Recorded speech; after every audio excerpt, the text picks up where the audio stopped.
So girls, I am starting with the next topic, that is asymptotes. So what are asymptotes? A straight line which touches a curve at infinity but does not lie wholly at infinity is called an asymptote of the curve. So a straight line which is touching the curve at infinity. So let us see what is an asymptote actually. So ये हमारे पास hyperbola है, आपको पता है. This is an hyperbola with the equation x square over a square minus y square over b square is equal to 1. So this is the straight line. Now this straight line is, जैसे जैसे ये आगे आगे proceed करेंगी, distance between the curve and the line will go on decreasing. That is the perpendicular distance between the curve and the line को अगर मैं p से denote करती हूँ, then this distance will approach to 0 as x approaches to infinity.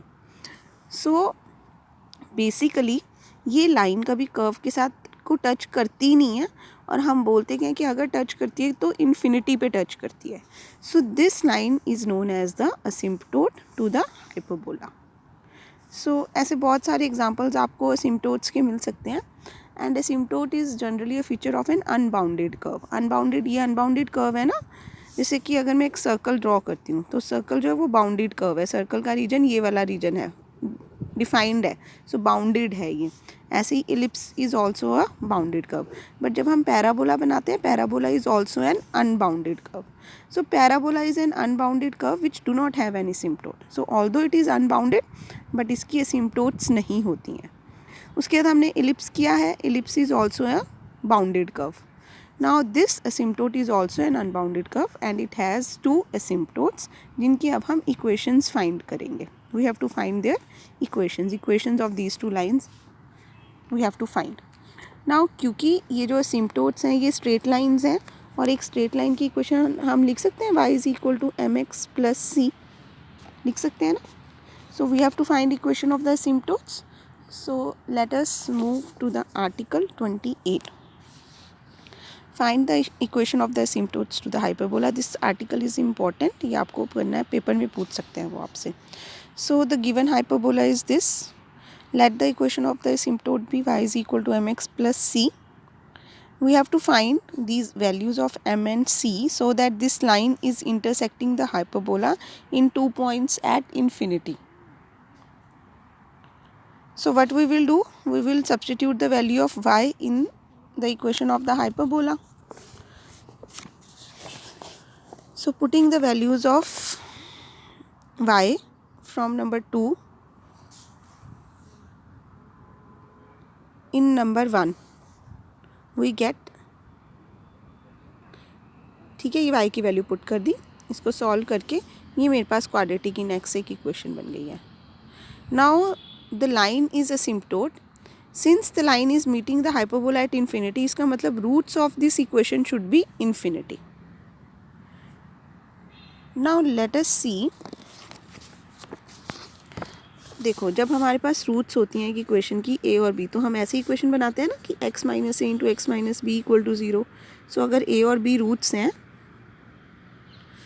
तो ये equation बनेगी. इसको हम सॉल्व करेंगे और हमारे पास मल्टीप्लाई करके इस तरह की इक्वेशन बन जाएगी.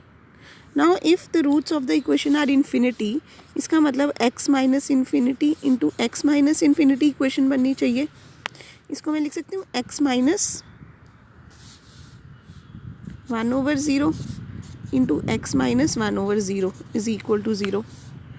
देखो अब ये क्या हुआ, अगर मैं इसका एलसीएम ले लूँ तो ये बना 0 into X minus 1 into 0 into X minus 1 is equal to 0.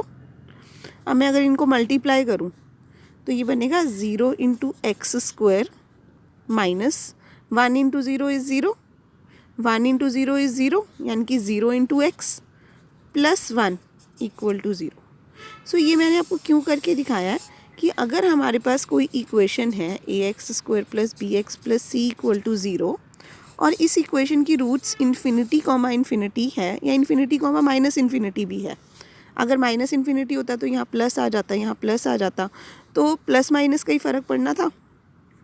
ऐसे हो जाता वो at the most.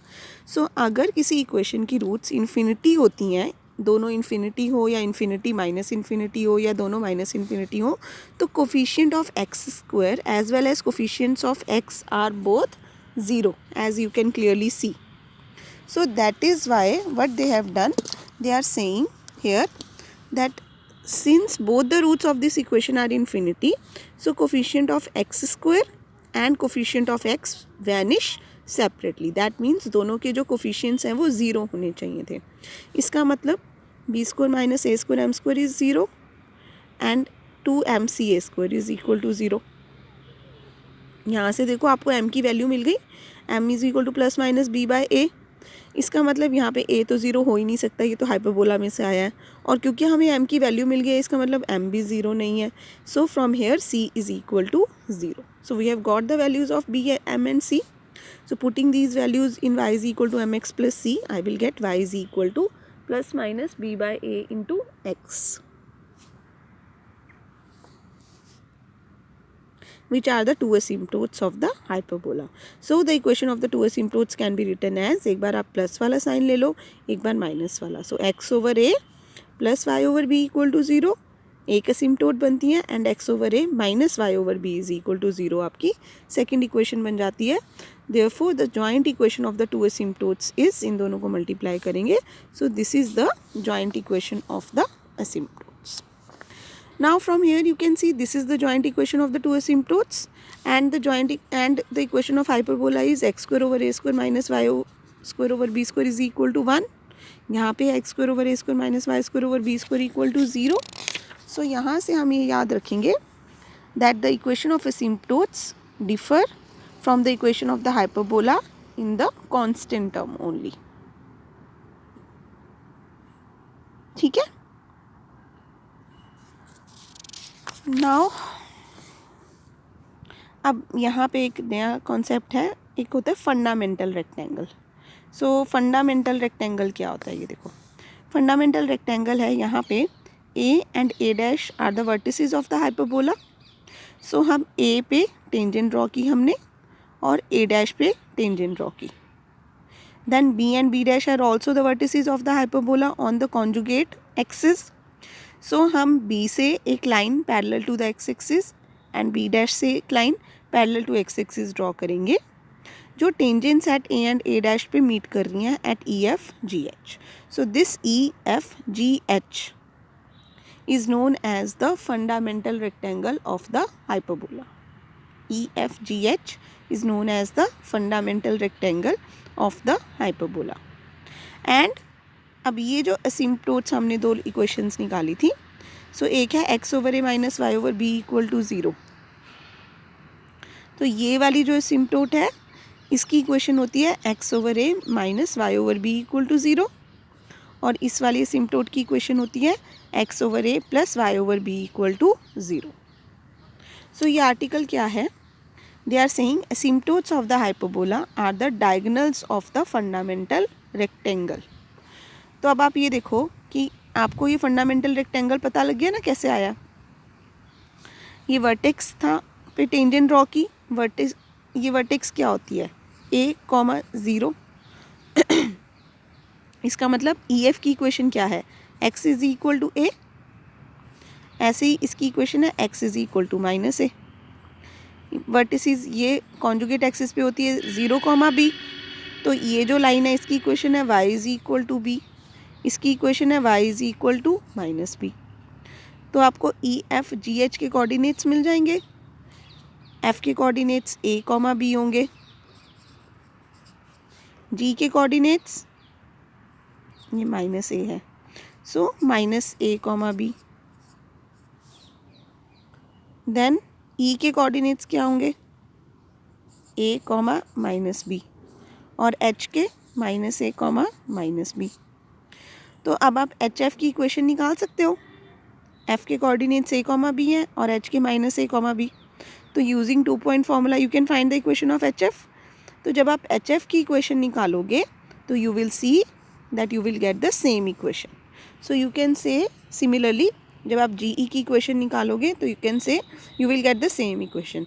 So you can say that asymptotes of the hyperbola are the diagonals of the fundamental rectangle of the hyperbola. So ये article आप एक बार पढ़ लेना इसको. उसके बाद सेकंड है prove that diagonals of the fundamental rectangle of the hyperbola are the asymptotes to both branches of the curve. तो ये कन्वर्स है उसका. वहाँ पे हमने ये शो करना था कि asymptotes जो हैं वो डायगनल्स बनती हैं और यहाँ पे हमने शो करना है कि जो डायगनल्स हैं दे आर द asymptotes. सो ये आर्टिकल 29 भी ये पेपर में पूछ सकते हैं वो. सो क्या किया the equation of the hyperbola is this. यहाँ से y की वैल्यू निकाल ली, इसका पॉजिटिव साइन ले लिया because we are taking only the this branch of the hyperbola. y positive ऊपर है ना तो फर्स्ट क्वाड्रेंट ले लिया. अब अगर pxy कोई भी पॉइंट लिया हमने हाइपरबोला पे तो मैं क्या कर रही हूँ, इस पॉइंट से हाइपरबोला का देखो ये जो लाइन ली हमने ये हाइपरबोला के ऊपर कोई भी पॉइंट लिया pxy और हम क्या करेंगे equation of the diagonal HF diagonal है. Let P be the length of the perpendicular from P on number 3. So P इसके ऊपर कोई पॉइंट लिया और उसका परपेंडिकुलर डिस्टेंस हम फाइंड कर रहे हैं इस लाइन से. देखो तो यही बनेगा x/a minus y/b over under root 1/a की स्क्वायर प्लस 1/b की स्क्वायर. नाउ अब ये जो XY पॉइंट है ये हाइपरबोला पे लाई करता है तो ये इसको सेटिस्फाई करता है इसको. तो हमने y की ये वाली वैल्यू यहाँ पे सब्स्टिट्यूट कर दिया. y की ये वैल्यू सब्स्टिट्यूट करके इसको सॉल्व किया, यहाँ से LCM लिया. ठीक है, ये इसको रैशनलाइज किया. रैशनलाइज इसलिए कर रहे हैं क्योंकि हमने x अप्रोचेस टू इन्फिनिटी करना है तो हमें x न्यूमरेटर में नहीं चाहिए. So that is why we are rationalising it. तो ये रैशनलाइज कर दिया, ये रैशनलाइज करके ऊपर देखो x² minus x² plus a². सो ये आ गया सॉल्व करके. So this is the perpendicular distance of any point on the hyperbola from the diagonal HF. Now clearly x is positive क्योंकि we are considering the first quadrant. Now as x is approaching to infinity this whole term यहाँ पे x plus लिखना था इन्होंने, x plus under root x² minus a² will be equal to 0 क्योंकि denominator infinity हो गया. So that means I am getting that perpendicular distance is approaching to 0 as x is approaching to infinity and this is the definition of asymptote, that is the line is meeting the hyperbola at the infinity. So therefore this is an asymptote to the branch of the hyperbola lying in the first quadrant. Similarly it can be shown that this is also asymptote to the branch of hyperbola lying in the third quadrant. क्योंकि देखो ये जो line है ये asymptote है first और third quadrant में. फिर on the same lines it can be shown that the other line is an asymptote to the branch of hyperbola in second as well as fourth quadrant. Hence the result. So ये article भी important है, आपको करना है, paper में पूछ सकते हैं. उसके बाद आता है रेक्टेंगुलर हाइपरबोला. देखो रेक्टेंगुलर हाइपरबोला में हमने पहले किया है कि a is equal to b होता है.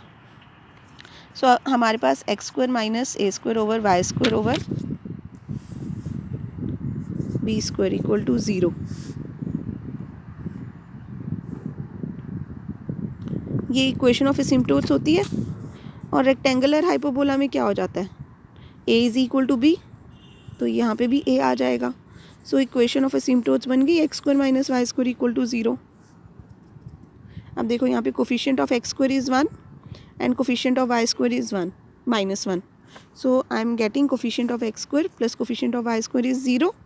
So that means asymptotes are perpendicular. So a hyperbola whose asymptotes are at right angles is called a rectangular hyperbola. So इसको भी पढ़ के देख लेना आप इसको. Then next हमारा concept आता है conjugate hyperbola का. Now what is a conjugate hyperbola? So देखो ये मैंने hyperbola की equation बनाई थी. Now इसमें ये तो मुझे पता है vertices हैं on the transverse axis a and a dash और यहाँ पे इसकी वर्टिसेस हैं b and b dash.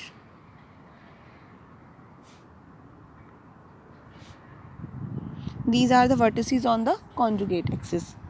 So now if I draw a hyperbola in which this becomes the transverse axis and this becomes the conjugate axis, so वो हमारा hyperbola ऐसे बनेगा.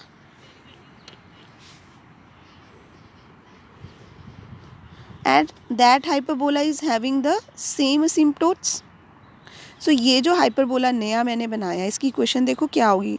अब इसके लिए जो ट्रांसवर्स एक्सिस है वो y एक्सिस हो गया, लेकिन लेंथ ऑफ ट्रांसवर्स एक्सिस जो है वो b ही है अभी भी. जो यहाँ पे कॉन्जुगेट एक्सिस की लेंथ थी 2b, वो यहाँ पे ट्रांसवर्स एक्सिस की लेंथ हो गई 2b. यहाँ पे ट्रांसवर्स एक्सिस की लेंथ थी 2a और यहाँ पे ट्रांसवर्स एक्सिस की कॉन्जुगेट एक्सिस की लेंथ हो गई 2a इज इक्वल टू 1. और मैं इसको क्या लिख सकती हूँ, X square over A square minus Y square over B square is equal to -1. So this is the equation of the conjugate hyperbola of this. I mean to say this is the equation of the hyperbola conjugate to this hyperbola. So that is why it is known as its conjugate hyperbola. तो यहाँ पे अब आप एक चीज़ note करो that if this was the equation of the hyperbola, then this becomes the equation of the conjugate hyperbola. और अगर मैं इन दोनों को ऐड कर दूँ, that is if I do h plus h dash, तो I will be getting 2 times x square by a square minus 2 times y square by b square is equal to 1 plus -1 that is 0. So x square over a square minus y square over b square equal to 0, which is nothing but the equation of, यहाँ से 2 common आ रहा है, asymptotes. So यहाँ से हमारे पास एक बहुत important result आता है, h plus h dash is equal to 2a. So sum of the equation of the hyperbola and its conjugate hyperbola is equal to twice the equation of the pair of asymptotes.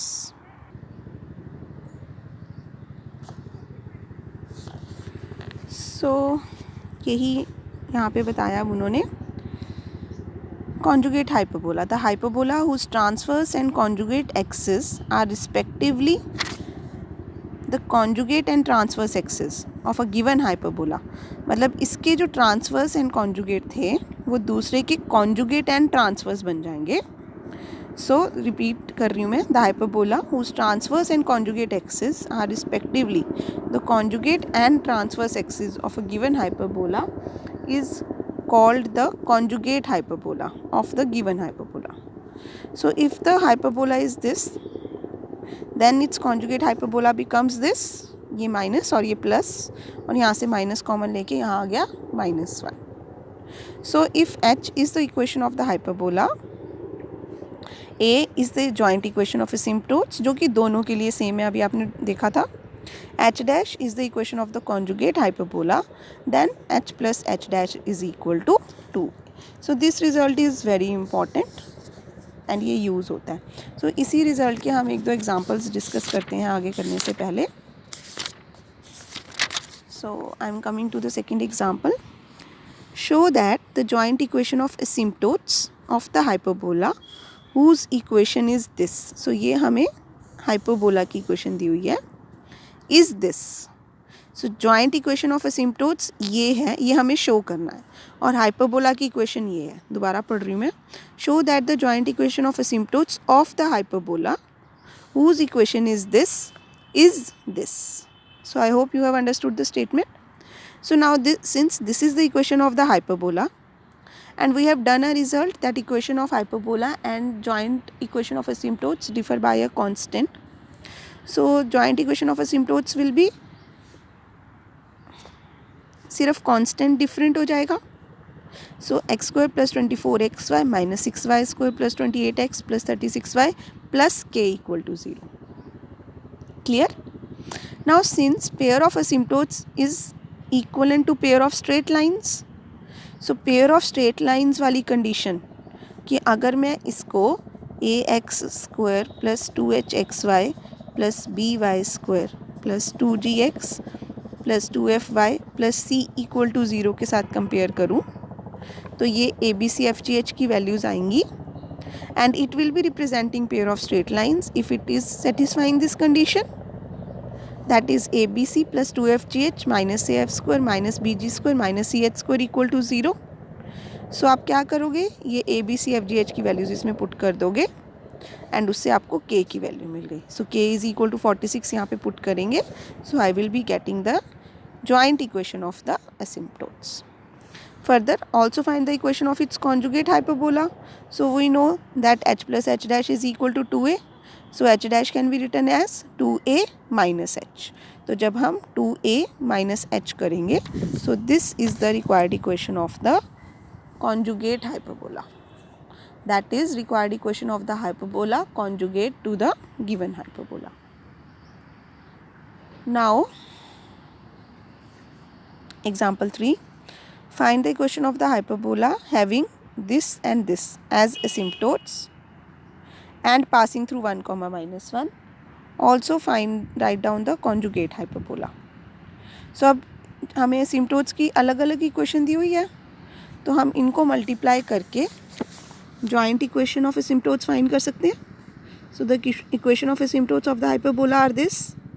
The joint equation of asymptotes is this multiply equal to 0. So now since the equation of hyperbola differs from the equation of asymptotes by a constant, so the equation of hyperbola is this into this plus k equal to 0. Now we are given that hyperbola passes through 1, minus 1. So वो इसको satisfy करेगा जिससे हमें k की value मिल गई. So k equal to minus 36 put करेंगे, इन दोनों को मल्टीप्लाई करके सॉल्व करके this is the required equation of the hyperbola. Then equation of conjugate hyperbola is again using h plus h dash equal to 2a. I will be getting 2a minus h and this is the required equation of the conjugate hyperbola. So इस lecture में इतना ही करेंगे because ये नया topic है आपके लिए और बहुत इंपॉर्टेंट टॉपिक है. सो इसके बाद नेक्स्ट है हमारा properties of the conjugate hyperbola, that we will discuss in the next lecture.